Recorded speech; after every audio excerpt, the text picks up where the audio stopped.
Well, we had the game against Fulham, and to be honest with you, it was a bit of a disappointment for me. I was expecting more from the game, but that's how it has ended up. Of course, I'm going to be giving away spoilers, so if you don't want to hear what's going on in the game, if you haven't seen it yet, don't forget to go and check it out and then come back here to hear my review. And subscribe and follow along so that you don't miss any future updates that I bring you for Crystal Palace. So, obviously we've still got injury problems, which I talked about in my previous video, so it's made the selection for Fulham quite difficult. Schlupp was back in the team, of course. Hughes was back in the midfield because we've got injuries all over the place, but Lerma is still injured, so Hughes came in for him. And it was a side that I thought was okay. It's a side that have played okay before, so I was expecting us to do okay against Fulham. I think we're similar in the table to Fulham, and I thought that we would have enough about us to be able to nick a win. As it turned out, actually, we were fortunate to get the draw. So I'll go through it a little bit anyway. So first half starts off, and it's a little bit of to and fro going on, but Fulham starts coming to the game a bit more. They start to ask more questions. It looks, from my point of view, and obviously I don't know what the stats are regarding it, but it looked to me like they were targeting the left-hand side, which of course is where Ward plays. Now, I'm not saying that Ward is past or anything like that, but I do think that teams now are starting to think about the area, that left-hand area as a possible weakness for us, because Ward, although he's very good, he's got good experience and he reads the game very well. One-on-one pace, I think he's a little bit lacking now. So, and I think it was the case against Fulham. Trying to get the ball through between the left back and the centre back, passing it through, as we do ourselves, of course, on occasions. And they were getting quite a lot of opportunities from doing that. So that looked like how it was going on from the early on in the game, and we did concede a few chances to them, and ended up with Johnson having to make some good saves. I mean, he made 3 or 4 really good saves in the first half.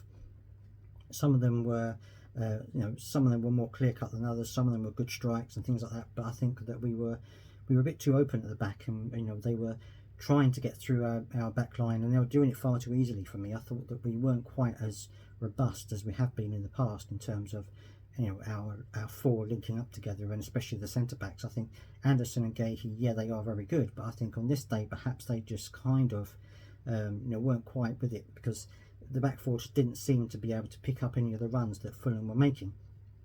Now, in the first half, we did have a couple of opportunities ourselves. One from Eze was very close. He had a free kick easily saved by the Fulham goalkeeper.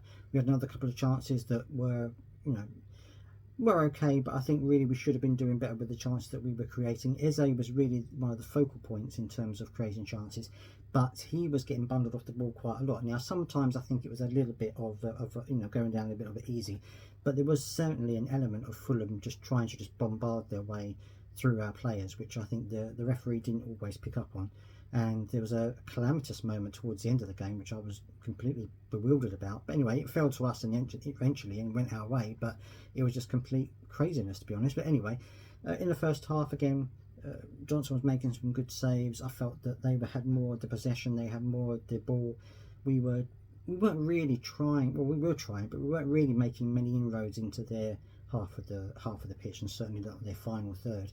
And yes, we did create chances, but it just seemed a little bit lackluster.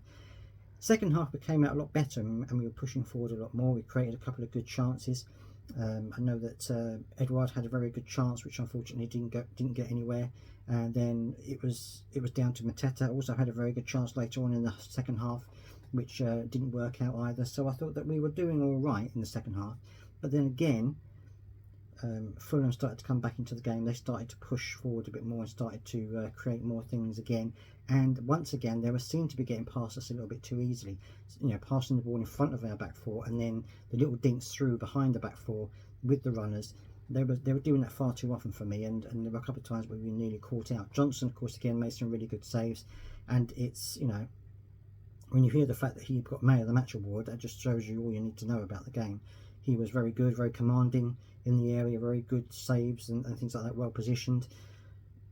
Obviously you want a good keeper in the back of the net for that kind of situation, but at the same time, if your goalkeeper's getting man of the match award, then it means that we haven't had a very good game in front of goal, and I think that we were a little bit lacklustre. I think we weren't quite on our game, and it caused a little bit of an issue for us. So unfortunately for me, it was one of those games where I felt we could have done a little bit more than we did, but it wasn't to happen, and hopefully it'll be something that we can sort out for the next time. Obviously we had quite a few injuries, and we brought on Raksaki late on because Edouard went off an injury, suspected hamstring injury, but I'm going to give you an update on that as and when I can.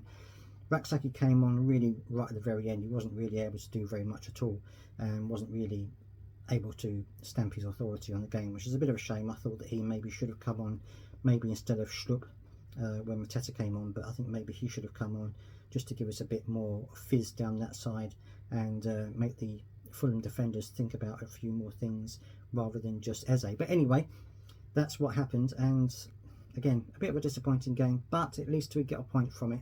And we could easily have lost the game, but you know, we got a point, which is better than nothing, I suppose. Let me know down in the comments what you think about the game, whether you thought it was okay or not, or whether you thought there was something in particular that isn't quite gelling for us at the moment. I'll give you, as I said, I'll give you the update on Edouard as and when I get it. It's just a bit disappointing, really, isn't it?